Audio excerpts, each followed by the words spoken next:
Secretary Noem also told reporters yesterday that ICE may ask people to, quote, validate their identity when asked about Americans carrying proof of citizenship.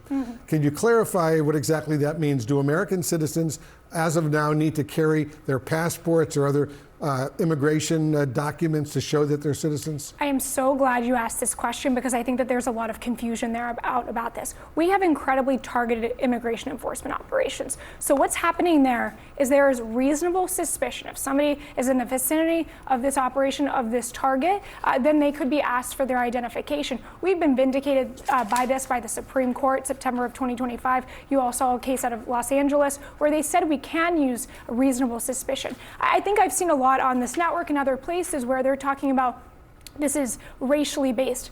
Absolutely not. Racial animus is no place in DHS and is, of course, not used. We're using what is protected under the Fourth Amendment of the U.S. Constitution. All right, let's dive a little bit deeper into that. Absolutely. I want to play this video of a recent incident in Minnesota that has received attention. Do you have an ID on you, ma'am? I don't need an ID to walk around in my city. This is my city. Okay, do you have This is some my ID home. then, please? I don't need an If ID. not, we're going to put you in the vehicle and we're going to ID you, please. I am U.S. citizen. I don't need to carry around an ID in my home. Well, This is where my were you, home. Where were you born? This is my home. Where were you born? Minneapolis is my home. So that video was filmed by a woman who, as you heard, said she is a U.S. citizen. Why exactly was she stopped? Was there reasonable suspicion, which is a legal bar, as you noted, that a crime was committed in that situation? And why was he asking her, where are you born? Like, what was he basing that on? Sure. So either this is, and I haven't seen this video before, so there could be two circumstances here. Either this is a targeted operation and she's around the vicinity of it, around the target. There's reasonable suspicion because there might be a descriptor, or she could be 5'6" and they're looking for somebody who's 5'6". That could be part of it. They're looking for somebody. That could be part of it. The other piece of it is it could be, I don't know if she was obstructing law enforcement, if she was assaulting law enforcement prior to this, but they either had those Title VIII authorities under the U.S. Code 1357 or they had that reasonable suspicion. But what do you say to those who watch that and other videos that they're seeing themselves? I mean, this is not just the mainstream media. This is, people are seeing these videos and they're concerned that a place like Minnesota is turning into a police state, and they're going up to U.S. citizens asking for ID and you know, using I tactics. think that So there's what a do you lot say of to them? fear mongering going on. I think by the media. But it's not. Hold on. Let me just correct you right there. Let me just. They're watching these videos and using their independence of mind. It's not the media. No, actually, it is the media, and we're seeing it time and time again by saying things like the police state. What we're seeing is rampant violence against our law enforcement, highly coordinated. We have our legal authorities. When individuals see videos like that, you have to ask the question, was this individual obstructing law enforcement, which is a federal crime? Were they assaulting law enforcement, which is a felony? Were any of those instances occurring before this video was cut? Because you saw a very short cut, and that's what I'm talking about, the media. But you have to look at the polling, right? This isn't the media. This is actual polling that says, hey, I like what ICE is doing in terms of its target. We want to get criminals off the street who don't belong in the country. But 51% say ICE makes cities less safe. Just 31% say it makes cities more safe. On the Renee Good case you brought up, 26% of Americans viewed the shooting as an appropriate use of force, while 56% called it an inappropriate use of force. So are you willing to consider in some cases ICE has gone too far and is losing American support? Pamela, in the last 5 weeks, we have arrested 2,500 criminal illegal aliens off of the streets of Minneapolis. If I can make my point, I appreciate you having me, but I do want to be able to make my point. Sure. The point of the matter is, I have not seen CNN cover who some of those individuals are. An individual from Ecuador who murdered his 3-month-old son.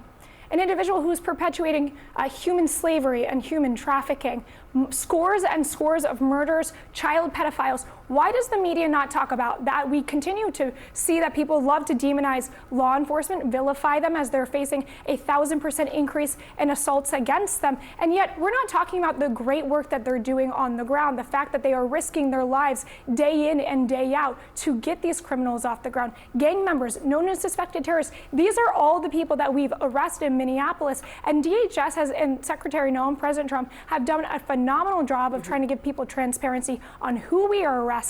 And yet, we're standing here talking about relitigating cases over and over and Well, over a U.S. again. citizen was killed by an ICE officer. Yes, That's fair. I talked about the polls. It's a fair question to say, are you losing American support? But Wolf, I want to let you. Please. No one supports attacking or killing No. a Exactly. law No one enforcement does. officer. And- Nobody supports that. But if I may say, you all have said, really laying the feet at that ICE enforcement officer. We said I that said this it's was early in the domestic. investigation. We said that this was domestic terrorism for a reason. This individual used a deadly weapon against our ICE law enforcement officer. All right. That is and will be charged. In any of the cases, we saw 15 of these cases over the past week alone in Minneapolis. Those will be charged as domestic terrorism. When she called this 37-year-old mother of 3 who was driving that car a domestic terrorist, that really was outrageous. We said it was an act of domestic terrorism. In no way is that outrageous. What we saw on the ground there, she had been stalking and harassing law enforcement throughout the morning, and then she went on to use her car as a deadly weapon.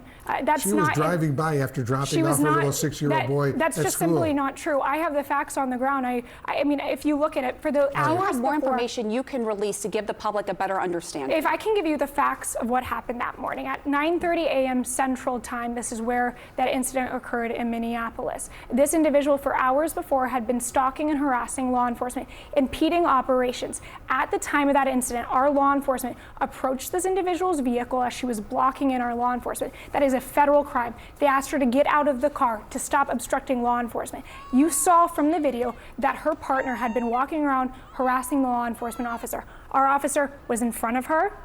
She gunned the vehicle, and that's when things turn dangerous and deadly. If you don't listen to lawful commands of federal law enforcement, if you use your vehicle as a weapon, that is absolutely an act of domestic Well, terrorism. hold on really quick. I mean, you just mentioned he stepped in front of the vehicle, and He was there in- is no confirmation. I mean, there have been different analysis of this vehicle, and of course we would love more facts to fill in the picture, but she's also turning the wheel, and he did step in front of the vehicle as part of this. Is that part of the training for ICE agents during an encounter with the vehicle? When you're trying to be, when they're being blocked, when you're being impeded, when you're the cars were going by.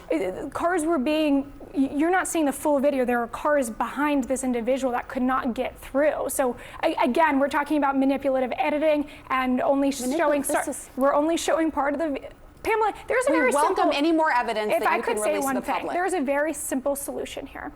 Tim Walz and Mayor Frey should let us into their jails. Those 1,400 individuals, those criminal illegal aliens who have already had their due process, let us in those jails. Let us take those murderers, those rapists, those child pedophiles out. That would simply solve the solution. Work with state and local law enforcement. That is what we're asking. Down in Florida, there's been 40,000 arrests of criminal illegal aliens.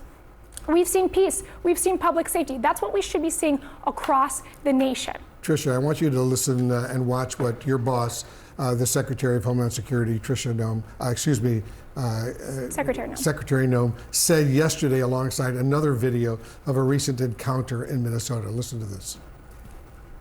The officers that we have out there are very highly trained and skilled, specific for the operations that they're doing. They're utilizing the most gifted individuals on these operations to go out and to do enforcement, because many times if they're going after murderers. And we also saw that video of a woman being pulled out of her car as she was trying to simply go to the doctor. Is that what? That is, she was not going to the doctor. Is what you're seeing there, are these the officers are trained to do? They cut off her seatbelt, they dragged her out of the car and took her out? This individual was actually arrested because she was time and time again impeding law enforcement officers. Again, a small snippet of this video.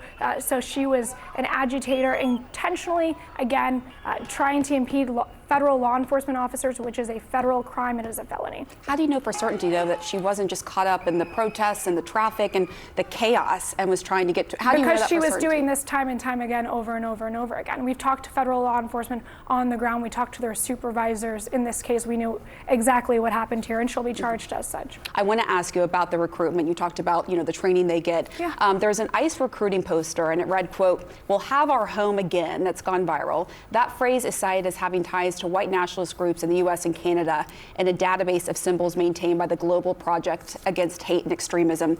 I want to let you explain that.